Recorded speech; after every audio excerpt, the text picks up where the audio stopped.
Um, okay, so all right, so we're going to continue from the topics we covered more than a week ago, the week before last. And then, if you recall, we talked about ways to specify what a system must do.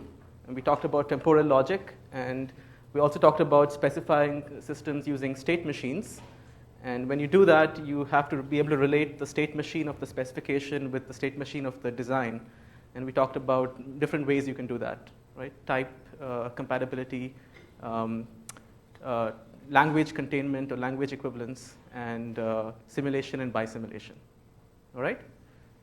Are there any questions about that? I know at the end of the last lecture I did, we had to rush a little bit through the topics on simulation and bisimulation. Yeah. Just the bisimulation, you said there's some that you have. You don't. Okay. So let me go back and cover that topic once more. So I think this is probably that slide, right? So it's possible to have two machines that simulate each other. So in this case, I have M1 and M2. M1 simulates M2 and M2 simulates M1. And to see that, you can see that. Well, M2 basically has a copy of M1 here, right? And so every step that M1 takes, if M1 makes a step, M2 can always make a corresponding step. And similarly, every step that M2 makes can be simulated by M1, because if M2 does what's the behavior on the bottom of the slide, well, that's identical to M1. And if it does the stuff on the top, we already saw that this state machine is simulated by that one. Okay, so you have two-way simulation, but you don't have bisimulation. And the tricky bit about this is that in simulation, it's always that one machine moves first, and the other machine has to imitate the first, right? So it's always the case that one machine moves first, and the second machine has the benefit of hindsight. It knows what the first machine did. But in bisimulation, the moves can alternate. So it's not the case that M1 always goes before M2. They can alternate. So specifically what can happen is if M1 makes this move, right, it goes from A to B, then it's possible that, that M2 can match it with this move, right? But then after that, if M1 makes another move, M2 cannot match it with a corresponding move, okay? So because you have the property of being able to alternate moves of M1 and M2, in this case, you don't have bisimulation. It's not the case that for every move of M1, M2 can match it, no matter which order in which they make the moves.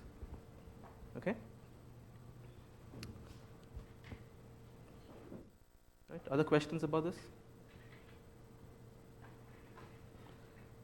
All right, so let's now continue from that. And so that set of two lectures was about specifying properties. Today's lecture is going to be about verifying that a design does what the specification says it'll do. Okay, and in particular, we're interested in automatic techniques for verification. Now, this has always been an important thing for embedded systems, but it's increasingly the case because you have software in particular permeating a whole bunch of different areas where it didn't happen even 10 or 20 years ago. So I want to give you a few examples, and then we'll get down to the topics. So one area in which software has increased, especially in the recent times, is in medical devices. There's an increasing amount of software because medical devices are more complicated, and also doctors want them to be configurable. So here's an incident that happened that was reported in a journal. This is a medical journal to do with pacemakers and related topics. And so I'll just read this snippet from this journal article. It says that there was a patient. The patient collapsed while walking towards the cashier after refueling his car. And about a week later, the patient complained to his physician about an increasing feeling of unwell-being since the fall. And so the question is, this patient had a pacemaker implanted in him. And so the question is it something that was wrong with the patient, a medical condition, or is it a problem with the implanted device? And it was eventually diagnosed to be a problem with the device itself. So what was happening was in about, so the device had a large number of states, okay, and so 12,000 states. In one of those states, it was possible for the code that was controlling that device to result in increased pace, right? So there's a programmed a pacing rate for every patient, but in this case, there was this one state where the software error could cause a pacing rate of up to 185 beats per minute. Okay, so it was a bug in one of these states. Okay, so the techniques we're talking about today are a class of techniques that can catch bugs of this form. In fact, 12,000 states are not very many for the topic that we'll talk about today, the techniques we talk about today. And so today we have these techniques that can run on code, for C code, and basically explore all states that the program can be in, and you make sure that, that in none of these states you have this error condition. Okay? So the topic of today's lecture and Thursday's lecture is going to be about verifying properties of systems. Now, the topics we'll study today are not just useful for verification, that is to verify absence of errors, but you can also use it for planning and robotics. So here's just a toy example, which we've seen before. You have a room that you grid up, and you have a particular square where the robot starts, and let's say there's a goal state, which we'll call phi, and you have a bunch of obstacles. And the goal is the robot must figure out a path from the starting square, the blue square, to the red square. Okay? So the specification here, which we can write in temporal logic, is that the robot eventually reaches phi, or f, future phi. Now, you could, of course, try to manually construct a plan, but an even better technique these days is to automatically construct plans, and one way to construct plans is using this technique of reachability analysis, which we will talk about today.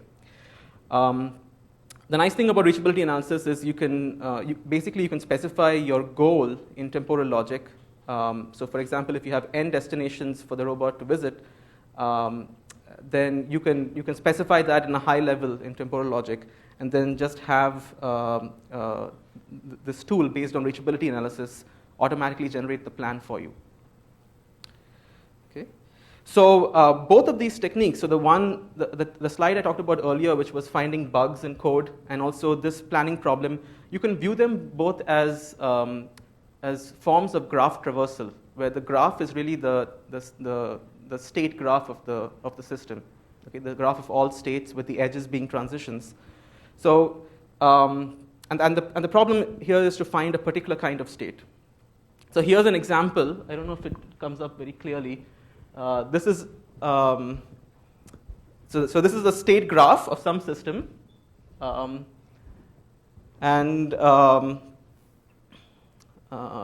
it turns out this is, in fact, the graph of a finite state machine that models a European train control system. So you have two finite state machines that model the controllers for two trains, and you have a finite state machine that models the controller for the traffic light over a bridge. And when you compose all of them using the techniques we talked about earlier, you get this this large graph which has been laid out in this way. And the colors in the graph correspond to strongly connected components in the state machine. So basically, groups of states from which you can go from any state to any other state. This is actually not a very big system. It's about a few thousand states large. So as state machines go, for reachability analysis, it's not very big. But it's still modeling a very realistic system. And given this state machine, the state graph, you might want to check something like, is it ever possible for trains to be on a collision path due to a bug in the logic of the bridge controller, for example? Okay, so the topic of this lecture, the main topic is reachability analysis, which is the process of computing the set of all states of the system that you can reach from the initial state. Okay? So it's computing the set of reachable states.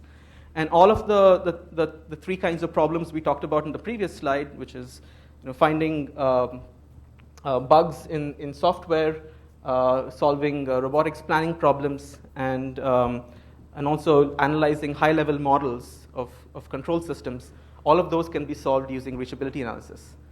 Okay.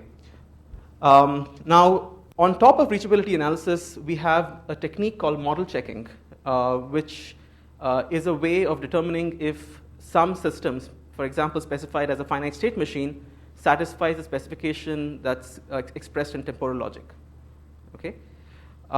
So we're not going to talk too much about model checking. We'll mention it briefly, and the textbook goes into it in a bit more detail. But we will spend most of our time talking about reachability analysis. And reachability analysis is really the core subroutine in model checking. So once you understand reachability analysis, then the path to understanding model checking is much easier. Okay. All right. So the tools that we'll talk about today and also on Thursday, techniques like model checking, they fall into the general class of techniques called formal verification.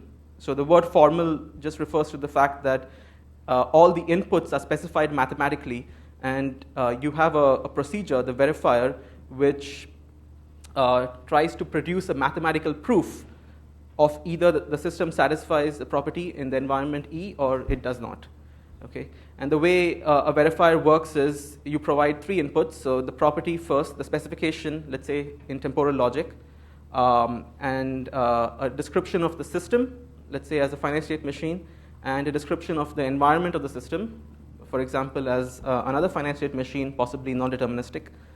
And the first thing the verifier does is it composes S and E. So it combines the two models using a suitable form of composition, either synchronous composition or asynchronous composition. And then from this, you get the composed model, which could be another state machine M. And then the verifier takes in the composed state machine with the property, and it outputs a Boolean answer. So either it says yes, when you combine S and E, it does satisfy phi, and sometimes you can get a proof. So in the standard mathematical proof form, as a sequence of rules, which ultimately culminate in the statement that S composed with E satisfies phi. Or you get a counterexample. And counterexample is one of the most useful tools that a model checker or a verifier can provide for debugging. So in fact, in industrial practice, the most useful way in which these verifiers are used is to find errors which just random testing cannot uncover, or which human review can't uncover. These kinds of verification tools can provide corner case counterexamples. Okay, so we already know how to do this part. We talked about it earlier in the semester, right? So you know how to generate M as a composition of S and E. Today we'll talk about what goes inside this box. Okay, so the first distinction to note for this lecture is that we'll be talking about closed systems. So far in the course, we've been talking about open systems. So an open system is something that looks like this, an actor model that looks like this, where you have an input port and an output port. Okay? And the difference between an open system and a closed system is that the closed system doesn't have any inputs. Okay? So it can have outputs, but it doesn't have any inputs. So the reason a closed system arises is in verification is that you typically have a system model and environment model, and the inputs of the system come from the environment, and the inputs of the environment come from the system. So when you compose the two, the resulting model doesn't have any inputs. Okay?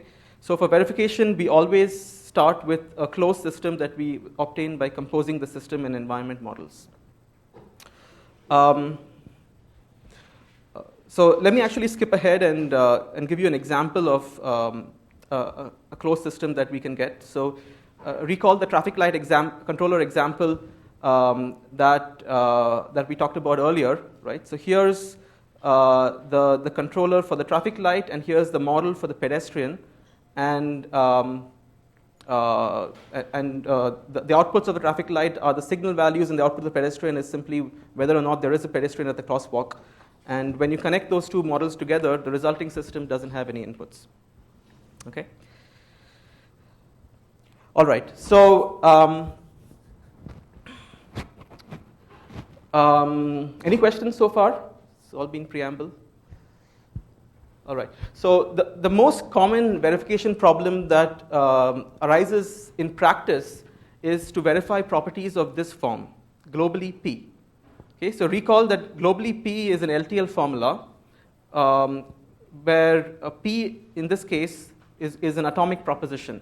An atomic proposition is a property on a single state, right? So if you have a single state of the system, you can evaluate whether or not it satisfies P.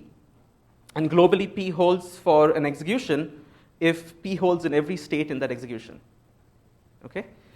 And so let's assume that we have a property of that form. Then think about how you would verify this. So if you're given the state machine, just the graph of the state machine of your system M, then if you could simply walk that graph and visit every state in that graph and check for every state whether or not it satisfies P, then you can be assured that no matter what execution you see, every state in that execution will also satisfy P, right? Because you've actually explored the entire state space of this system.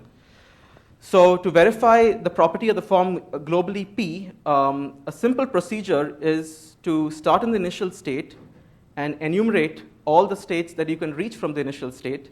And as you enumerate them, simply check that each one satisfies the property P. Okay?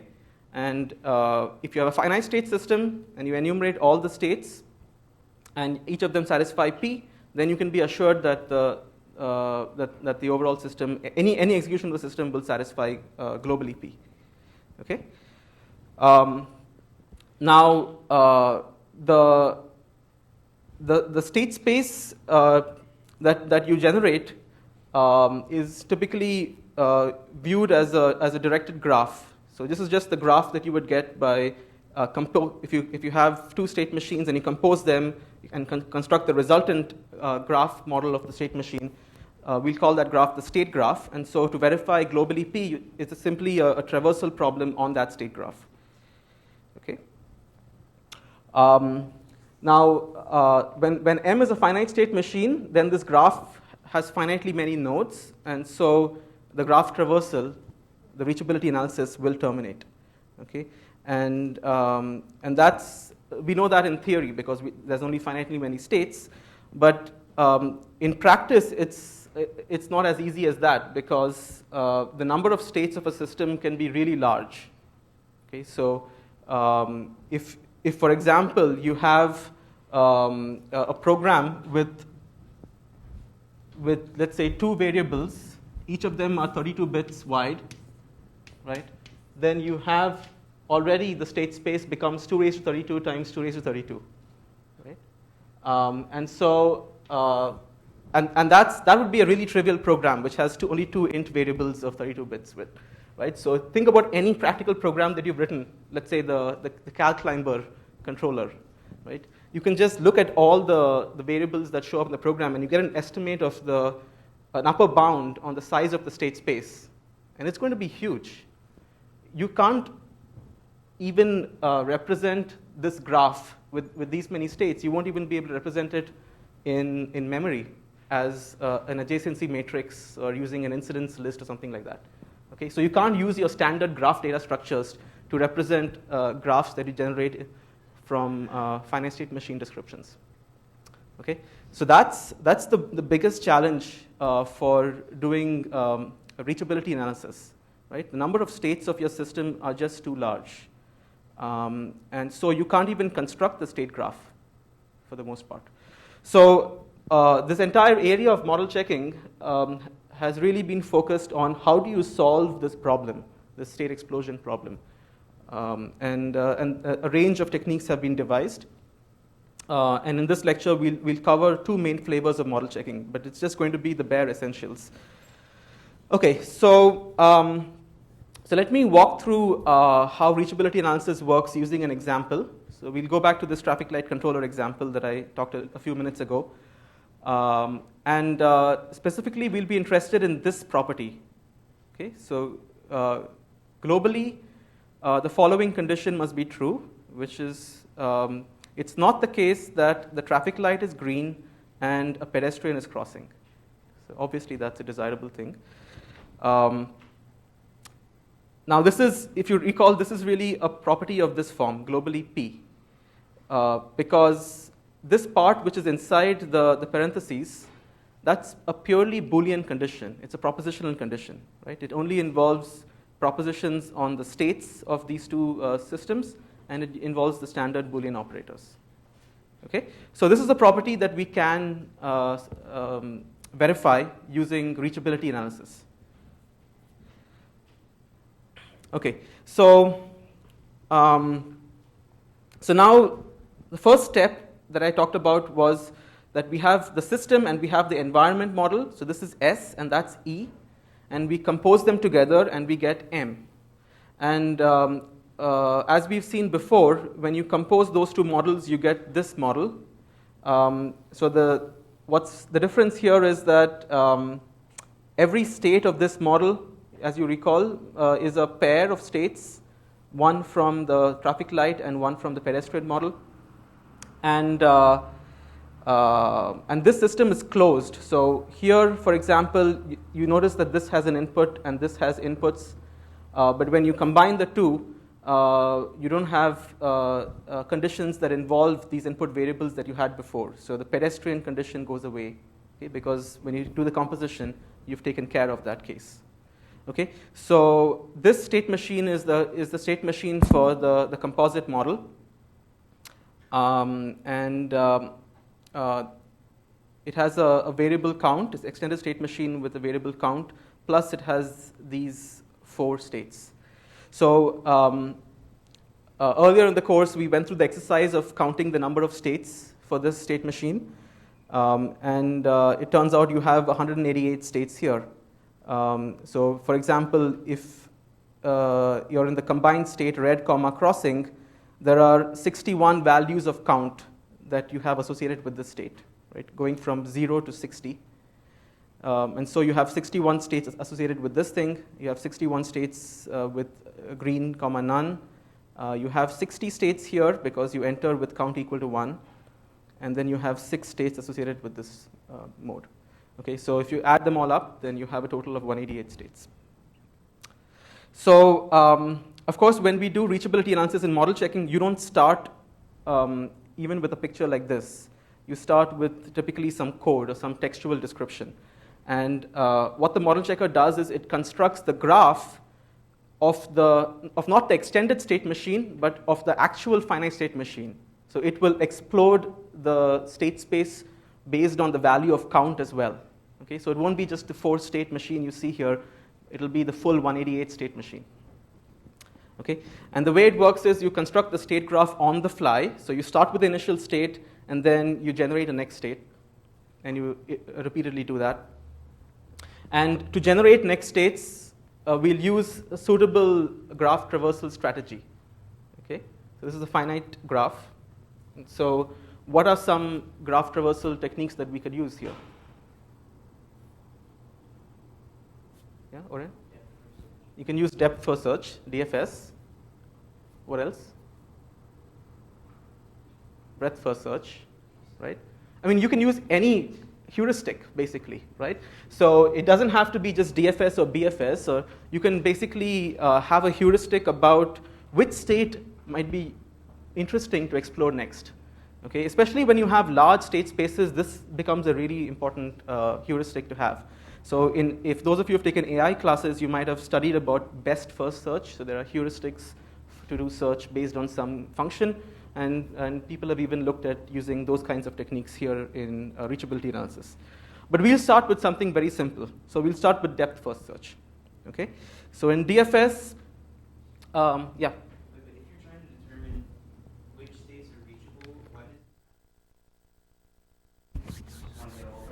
Yeah, it's a good point. So if you're just trying to compute the set of all reachable states, then the search strategy doesn't intrinsically matter for the result, right? but it sometimes does matter for just in terms of the data structures people use to represent sets of states.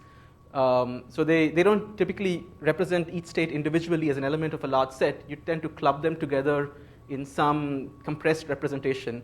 And it depends what the subset of states you have currently is, that affects the size of your representation. So we'll look at one such representation in the second half of this lecture. Okay, so hold that question and then I'll get to it. But another reason for this is if you're checking properties of the form globally P, right? If there is a state which satisfies not P, you want to get there quickly, right? And it's really this latter reason, which is the main reason that people explore, a range of heuristics to guide the search. Yeah. Yeah. Okay. So let's start with depth first search, because this is really even this simple technique is the backbone of many industrial scale model checking tools. So just refresh your memory, in DFS you typically have two data structures. You have a set of the visited nodes, in this case the visited states are, and you also maintain a stack, right? And the stack typically has the current path from the initial state, right? So in your stack, initially you would push if you look at this little example here, you would start off in state S0, and when you start off, the stack will just contain S0, and then you explore all edges going out of S0. But if you're doing DFS, you typically pick one edge, one direction to explore first. In this case, there's only one edge, so you go from S0 to S1. Okay, push S1 onto the stack, then go from S1 to S2, push S2 onto the stack. And now at S2 you have a choice, but let's say you always explore the left-hand transition first. And so from S2 you go to S3, and S3 has no next state, so you pop back, and now at S2 you will go to S4, and so forth. Okay? So this is a really small 5-state machine, right? But suppose this machine, this state graph had 2 raised to 1,000 nodes. Then what would be the problem with just implementing DFS as you learned in 61B or something like that? You would run out of both stack space and visited space. Exactly. So you could have a stack overflow because you don't have enough stack space. Okay. This set is representing all the nodes that you've ever seen, right? And you may not have enough memory or even disk space to represent the set of all visited states, right? So how do we deal with that problem? So the first technique that we'll see is something called explicit state model checking, and that does not completely handle this problem. The second technique we'll see is something called symbolic model checking, and that's been one of the major advances in representing large state spaces. So let's look at let's finish our discussion of DFS, and then we talk about explicit state model checking. Okay, so one of the key things in model checking and reachability analysis is to find counterexamples. Okay, so let's say we're looking for a target state. In our example, the target state S is something which satisfies the negation of the property. So if the property we're interested in is globally P, then the target state S satisfies not P. And so what we're interested in is not only computing the set of all reachable states, but we want to get a trace from the initial state to that state. Okay? So is there a data structure in our DFS algorithm that will give us a trace from the initial state to a state satisfying not P? What is that? The stack, right? So the stack actually gives you a counterexample trace. And that's one of the advantages of DFS. If you had breadth first search, for example, you wouldn't be maintaining the current path from the initial state to the target state. And you could still maintain some information in the form of back pointers and so forth, but it's not, you still have to do some work to get the counterexample trace. Okay, so one of the thing to remember is in DFS, using DFS with reachability analysis, generating counterexamples is trivial because it's just on the stack. Okay, so let's look at an example. So we go back to our traffic light example, and this is the property. And so what we're going to do is construct R, which is a set of all reachable states, and we'll do it using DFS, depth first search, and we're using this technique called explicit state model checking, and it's called explicit state model checking because the way you represent R is as a set of elements, each element being a state. So this is the naive, dumb representation. Let's go through this example, and then I'll tell you a few techniques that they use in practice to make sure that the set R doesn't grow too big. All right, so initially the system is in this state, red comma crossing, and the value of count is 0. And so we'll represent that as a triple. Okay, so that's the set of states right now.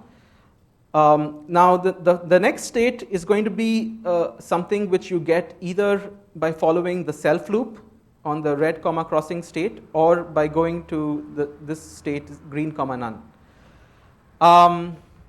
And so which one is enabled depends on the value of count. So the default transition is enabled when count is less than 60, and when count is greater than or equal to 60, you can go to this state. But obviously, if you start in this state, then count is less than 60, and so the only transition that's enabled until count reaches 60 is going to be the self loop. Okay? So when you're doing depth first search, even though it seems like there are two edges out of this state, the only edge that you can really take is the dotted edge, the self loop. So you go from red crossing 0 to red crossing 1, so increment count, then red comma crossing 2, etc. And basically you'll be exploring a chain of transitions from the initial state, red crossing 0, to red crossing 60. Okay? And at this point, the self loop is not enabled, right? Because it's implicitly only enabled when count is less than 60. And so this is the transition that gets enabled. And so you'll make a transition out to green comma none, and the value of count will be 0. Okay. Now it's a similar situation, right? You can although you have 3 edges, you can only take this edge when count is greater than or equal to 60. So that's not enabled. But here you have 2 edges that are enabled, right? Either you can take the self loop when count is less than 60, or you can take the transition to pending comma waiting, right? Now this situation happens because this composed state machine is non-deterministic, right? You have 2 possibilities in a state green comma none. And so when you have depth first search, now the search heuristic becomes important, right? Which direction you're going to search. So let's just say that the search heuristic says that we'll take the self loop first. So in that case, we're going to keep exploring this transition as long as it's enabled. Okay, and so we'll explore all the states from green, none, and count equal to 0 to green, none, count equal to 60. Okay. At that point, we're done exploring this transition. And now from this state, where count is equal to 60, the red transition to pending comma waiting is disabled, but this transition is enabled, right? And so the only next state that DFS can explore is going from the state green comma none to the state yellow comma waiting. And so we'll make that transition. And now we explore all the transitions out of this mode, yellow comma waiting. So it's going to be the self loop, and we explore all of that. And now we get to yellow waiting 5, and now the only transition you can take out of that mode is back to the initial state. Okay? And this is where DFS will pop back along the stack, right? So you've reached a state which you've seen before, and so you recurse back. And you'll recurse all the way back to this state where count is less than 60, and you'll end up enumerating the remaining states, pending waiting 0 to pending waiting 60. Okay? Yes, Nima.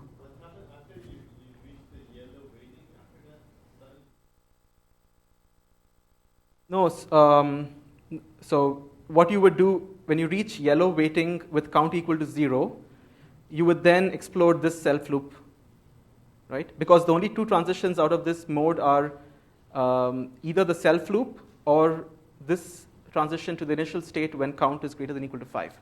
So initially, this transition will not be enabled. So the only transition that's enabled will be the self loop. So you basically count up from 0 to 5, and when count reaches 5, then you can make this transition. Which other one? The next slide you have the converter. Yeah, the pending. Okay, so what happened here was, so in this mode, let's say you've explored yellow waiting 5, and basically what you found is you've explored all states that you can reach through this edge and all states that you can reach through this edge back to the initial state, correct?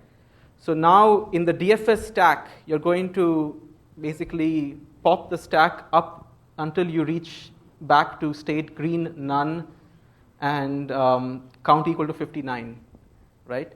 And when count is equal to 59, then you can then take this edge, which will be pending waiting 59, right? And so basically what you would end up doing is enumerating all these states, but of course you wouldn't enumerate them in this order. You would enumerate them in sort of the reverse order. Is pending waiting 0 an actual reachable state? Oh, that's a typo. That's a good point. It's actually should be 1. Good point. Yeah. Thank you. Okay. So that's how explicit state model checking works. Now, one of the most effective model checkers that is based on this technique of explicit state model checking is called SPIN, and it was developed at Bell Labs in the early 80s, where I think at the time the AT&T Bell Telephone Company was interested in checking the correctness of protocols that ran their telephone network, and they developed this tool to basically exhaustively explore all the states that the protocol could be in. So SPIN is based, in essence, on the algorithm that we just went through, which is just DFS and enumerating states, right? Very simple-minded. Obviously, that's not the only technique that's in there, because otherwise SPIN would never be used by anyone for anything real. So there's a whole bunch of other smarts that go into SPIN. One of the basic ideas that they use is called hash compaction, which is basically you have this large set of reachable states, and you're not going to represent them explicitly, but instead you'll use a form of hashing to compress memory. Okay? And then another technique that they use is called partial order reduction. What that means is if there are two paths to the same state and both the paths essentially behave the same, you just explore one of them. You don't explore both of them. And also you're typically interested only in states that don't update just local variables, but which update some important shared state. And so you can effectively ignore branch points which only update local variables but don't really affect the way the global state is, the shared state is updated. Okay, so there's a bunch of techniques that are covered in SPIN, and I think it's a good exercise to learn some of these tools, because SPIN is really widely used in the embedded systems industry in many contexts. And so I'll try to give you a homework assignment, if I can, for you to just learn how you can use a tool like SPIN. But if you want to learn more about SPIN, then there's a couple of classes that you could take. 144 and 219C are both classes that go into the techniques in SPIN in more detail. All right, so let's talk about the second kind of model checking technique, which is symbolic model checking. Now, you can see that explicit state model checking can hit limits very quickly, because you're, in effect, even if you do hashing and you do all these other optimizations, you're still representing states as individual elements of a set. And so the idea on symbolic model checking is, rather than exploring states one at a time, why not just explore sets of states at a time? Right?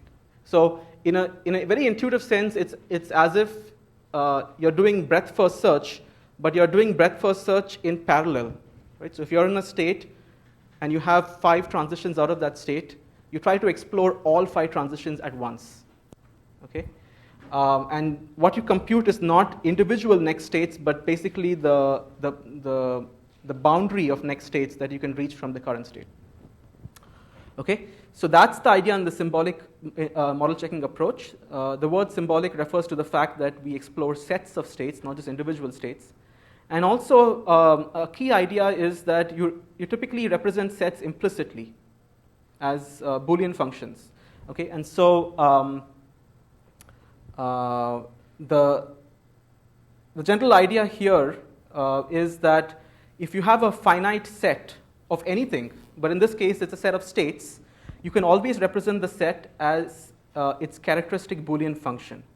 Okay, so let's say I have a set S, then the Boolean function you can think of it as a function that maps elements in the universe to either 0 or 1. Okay, so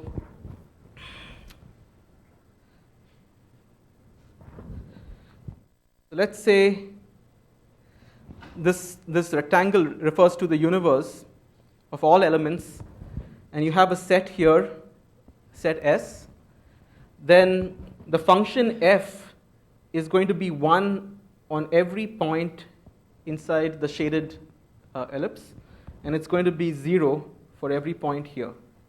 Okay, so f is 0 for everything outside the set S, and it's going to be 1 for everything inside the set S. Okay, that's what we mean by the characteristic Boolean function. And so,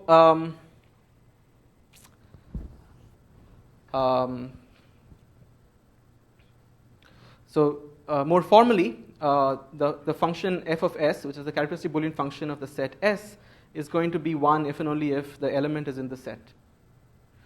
All right, so so now basically what you should think about now is that you have a new data structure to represent sets, which is simply Boolean functions. You can write Boolean functions as expressions, okay? And the nice thing is these Boolean functions can be exponentially more compact than the set they represent, okay? So just to see a very simple example, suppose you wanted to represent the set of all elements, which is everything inside the rectangle, right? Then that's going to be just the Boolean function 1, right? Because that's the function which is 1 on everything, every element in the set, and it's 0 on everything outside the set, which is nothing, right? 1 is never equal to 0. So even if this particular set has a million elements, right? The size of your representation is basically constant, right? It's just representing the Boolean function 1. So for a large number of sets that show up in reachability analysis, the representation as a Boolean function can be exponentially more compact than the actual size of the set, which is really cool because then you can even start thinking about representing sets of size 2 raised to 1,000, right? And you can't do that in general with explicit state model checking. So, all right, so that's the idea. You represent sets in terms of Boolean functions, and you do reachability using sets of reachable states, which is going to be with their Boolean function representation. And any operations you have to do on the sets can be done using standard Boolean algebra. So when you have to do set intersection, you do AND. When you have to do union, you do OR. And complementation will involve negation, and so forth. Okay. Another interesting fact is that you can even represent the transition function or the transition relation also as a set. Just think of it as a collection of edges, right? So this is just the set of all edges in your state machine. And now that you can represent the transition function as a set, you can represent that set also as a Boolean function, right? So basically, the idea on the symbolic approach is you have this really efficient data structure to represent sets of states and sets of transitions, and then reachability analysis simply becomes doing Boolean operations on these on the state set and on the transition set.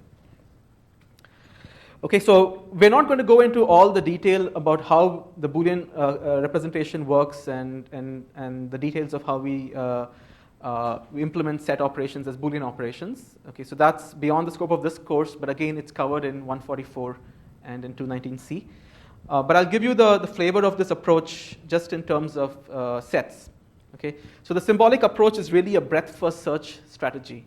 So the idea is you start in the set of initial states. So if you have a single initial state, then Q0 is just going to be a singleton set, right? Just containing that single initial state. And then you slowly grow the state graph by repeatedly applying delta. So if you from Q0 you compute all the states reachable in one step, and then from that set you compute all the states reachable in one step, and so forth. So the picture is let's say you start with Q0. From Q0 in the next step of the algorithm, you compute a larger set, Q1. Okay, this contains everything in Q0 plus all states that are reachable from Q0 in one step of the transition function.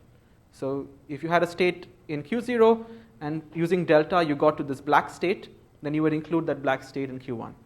Okay. Then from Q1 you explore everything you can reach in one more step, that's Q2, and you continue the process until you reach some terminating set of states. Let's call it Qk. So you continue for k steps. And when you stop, let's say the focus is to find some goal state, let's say an error state satisfying not P. If you've ever found the error state, then you can stop and you simply return the trace going from Q0 to Q1 to Q2 to Qk that leads you from the initial state or an initial state to the goal state. Okay, and that becomes your counterexample trace, right? If you're doing verification, then this is a counterexample trace. But if you're doing planning, for example, then this is it's not a counterexample, but it's really the strategy, right? That takes you from the initial state to the goal state. Okay. Yeah.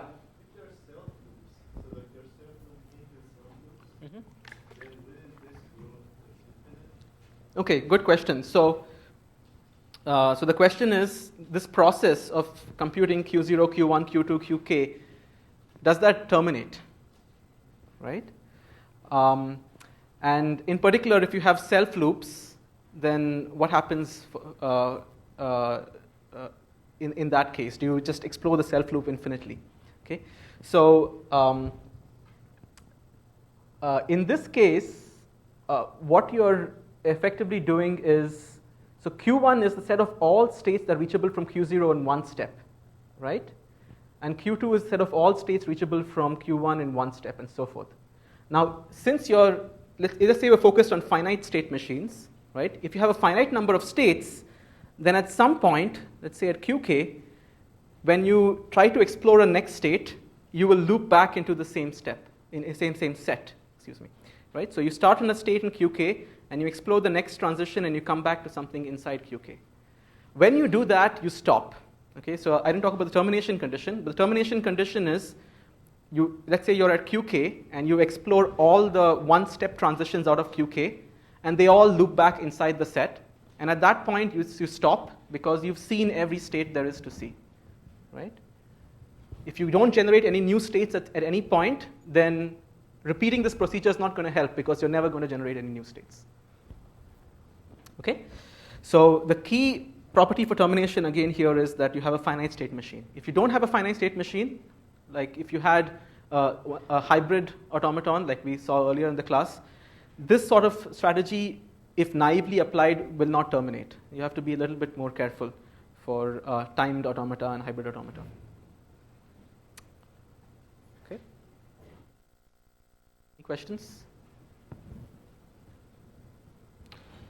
Right, so let's go through our traffic light controller example, but this time we'll do a symbolic model checking approach. Okay? Yeah, Karthik. I'm not really clear on how you, I can see this set.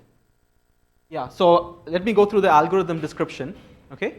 And then if you still have questions, we can go back to that.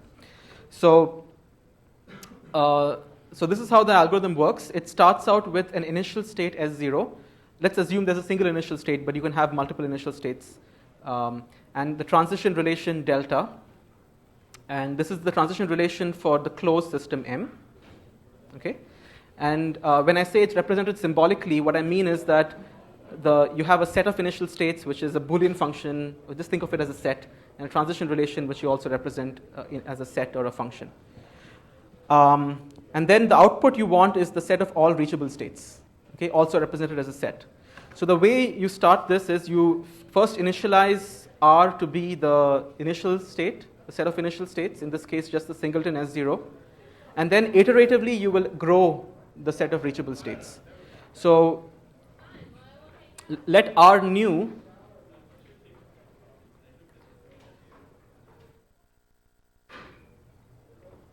thank you. That's okay. I think that's fine. So let R new be the set of new states that you explore at any time point. So to start out with, R new is simply equal to R because you haven't yet explored that initial state. And while you don't see any new states, so while R new is not empty, I'm sorry, while you still see new states, right? So while R new is non-empty, you will keep executing this loop of exploring one transition forward, okay? And so let's see what happens in this update, right? So R new is the set of all states S prime such that there exists an existing state in R such that S prime is the next state from S, okay? So basically R new is a set of all states reachable from any state in R in one step, okay? That's the set, and then what you do is you simply take the union of the new states and the existing set of states, and that becomes your new set of reach states, R. And then you go back and check if you've got any new states, newly added states that you have yet to explore. Okay. So suppose you are in this iteration. So R is equal to QK, and there are no next states outside QK, right? What's going to happen is R new will be, in this situation, R new will be equal to QK minus 1, right? It will be all the new states that you added in going from QK minus 1 to QK.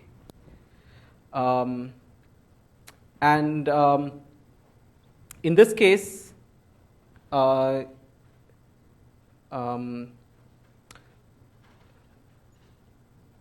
so in this case, you wouldn't have added any new states, right, in exploring transitions out of QK. So, the new set will be empty, and you terminate, and that will be the end of the algorithm. Okay? Yeah.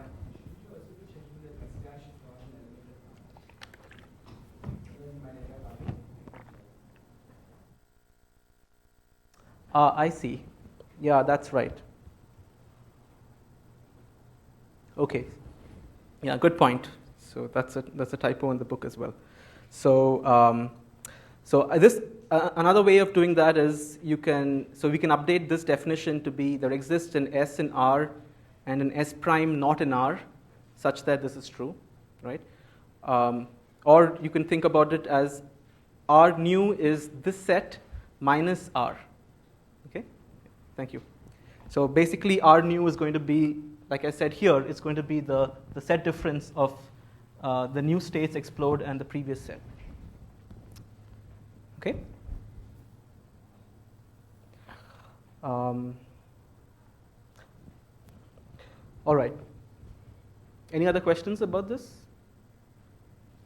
So let's go through the example. Oh, I should mention before, we haven't really talked about the Boolean representations, but there are two data structures or techniques that are used in reachability analysis. One is called a binary decision diagram. It's basically a way of representing a Boolean function which is canonical. So given any Boolean function, you have exactly one binary decision diagram that represents it.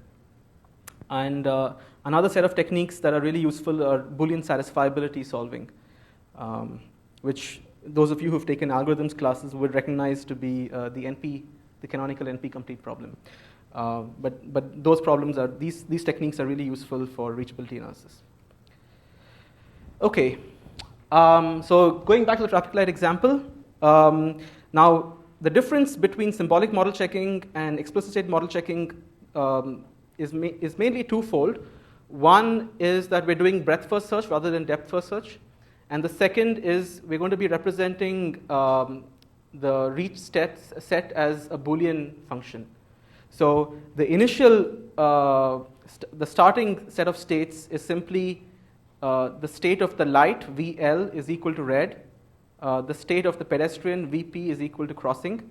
And count is equal to 0. Okay, so we're representing that state as a Boolean formula. So to start out with, again, as we had before, this self loop is the only enabled transition. So even if you're doing breadth first search, this is the only transition that you can explore. Okay, and so after one iteration, you've basically got both the states, count equal to 0 and count equal to 1, right? And we can represent that using this inequality. So with 60 steps of symbolic model checking, what happens is that you don't really have a set of size 61 now. You just have an expression, right? And what's changed is only the upper bound in that expression. So you're just saying count is between 0 and 60. So implicitly, you're representing a set of size 61. Okay? So now at this point, when count you've explored all states where count is between 0 and 60, now this transition gets enabled. So you add another state to your representation. So you say reachable set could be any state that matches this Boolean expression or any state that matches this Boolean expression. And here the state is that the light is green, pedestrian is in the state none, and count is equal to 0. Okay? And now we do the same thing again, except here we have two enabled transitions now. We have the self loop, and we also have this transition going to the state pending, comma, waiting, right? And so previously we were doing depth first search, so we were only exploring one transition, but now we're going to explore both transitions in parallel, so to speak. So what we'll do is, if you do one iteration of this, we get to the set of states green, none, and count is between 0 and 1. And we also get to the state set light VL is equal to pending, VP is equal to waiting, and count is equal to 1, right?